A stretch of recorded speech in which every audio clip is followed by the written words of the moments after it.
Assalamualaikum warahmatullahi wabarakatuh. Kami dari kelompok 2 ingin mewawancarai UMKM produksi yaitu Seblak Setiasari yang ada di Kendal.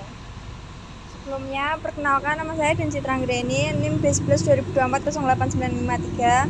Saya Nadia Salsabila dengan NIM B11 2024 08955. Saya Vivi Arvina dengan NIM B11 2024 08950. Saya Muhammad Ren Firdaus, NIM-nya B11 2024 08973. Bagaimana proses analisa pekerjaan yang dilakukan dalam usaha kakaknya? Kalau dalam usaha produksi di aku kan dia produksinya makanan ya. Contohnya nggak langsung saji, dia kayak milih terus baru dibuatin, kayak misal beli nasi goreng atau apa gitu kan. Maksudnya nggak fast food.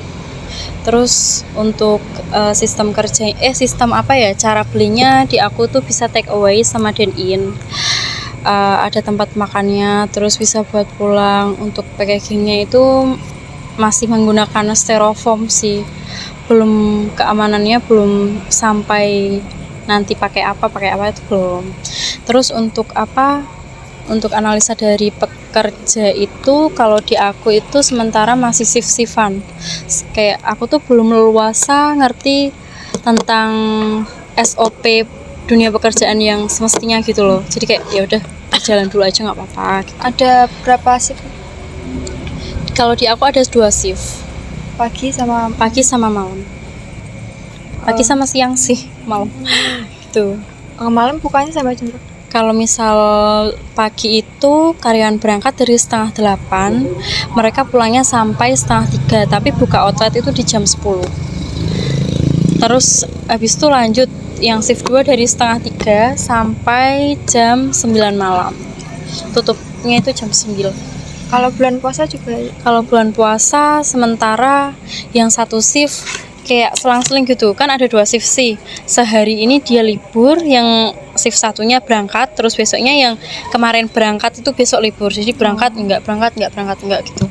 Soalnya kan tahu sendiri kalau misal bulan puasa agak menurun ya. Jam bukanya soalnya kan mepet. Terus kalau terjadi kekurangan tenaga kerja gitu, mau kayak gimana, mau di handle sendiri atau? Kalau untuk kekurangan tenaga kerja itu aku masih handle sendiri atau enggak, dalam arti kan ada 2 shift ya. Misal yang di shift 2 ini dia tiba-tiba rame. Di shift 1 yang udah pulang, kalau misal dia ada yang ono sing logo lah bahasane, dia langsung datang. Kalau misal dia menyanggupi diri, kalau misal nggak ada sama sekali, aku pasti turun. Terus apa keuntungan dan tantangan merekrut tenaga kerja? Untuk keuntungan sendiri sih aku nggak jadi boncos di tenagaku sendiri sih ya. Untuk aku jadi hemat tenaga sendiri, jadi kayak aku tuh lebih memikirkan hal yang membuat warung tuh lebih maju, nggak cuma aku stuck di capek kerja gitu. Itu keuntungannya. Selanjutnya kalau mau jadi calon karyawan di toko kakaknya itu ada tes atau wawancara? Kalau misal aku kan itu mesti ada wawancara sih, interview lah ya biasanya. Mesti ada interview. Kadang kalau kita kan mesti lihat dia tuh badannya dia lah. Kita kan melihat dulu. Takutnya kalau misal kita butuh tenaga kerja yang cowok untuk nganterin sampai atas kan, tiba-tiba dia ada kecacatan di fisik kan, kasihan juga sih deh gitu. Selanjutnya bagaimana cara mengukur kebersihan suatu usahanya kakak? Untuk tolak ukurnya itu masih memakai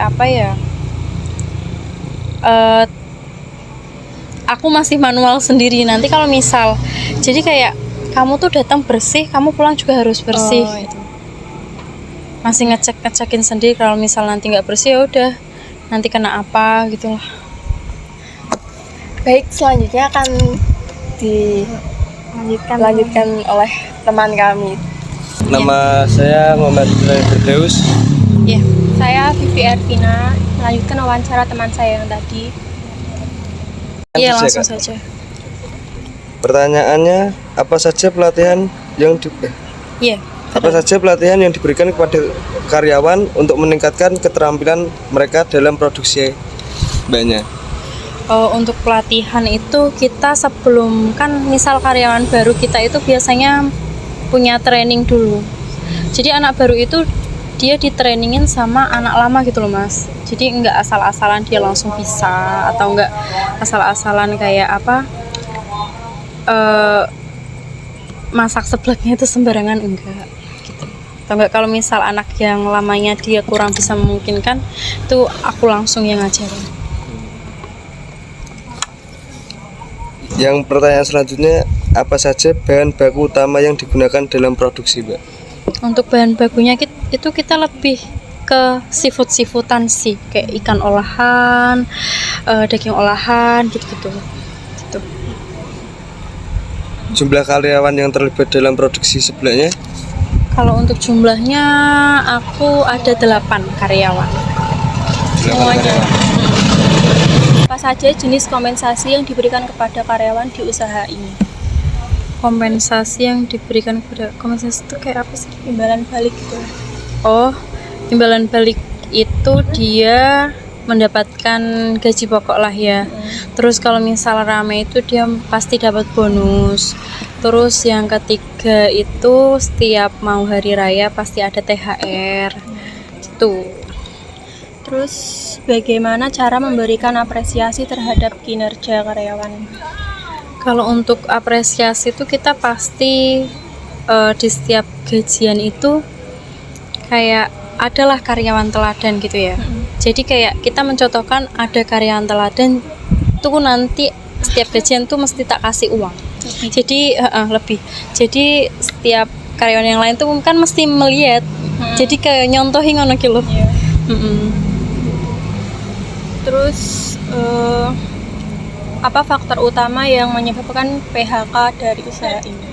Pemutusan. Faktor utama PHK itu mungkin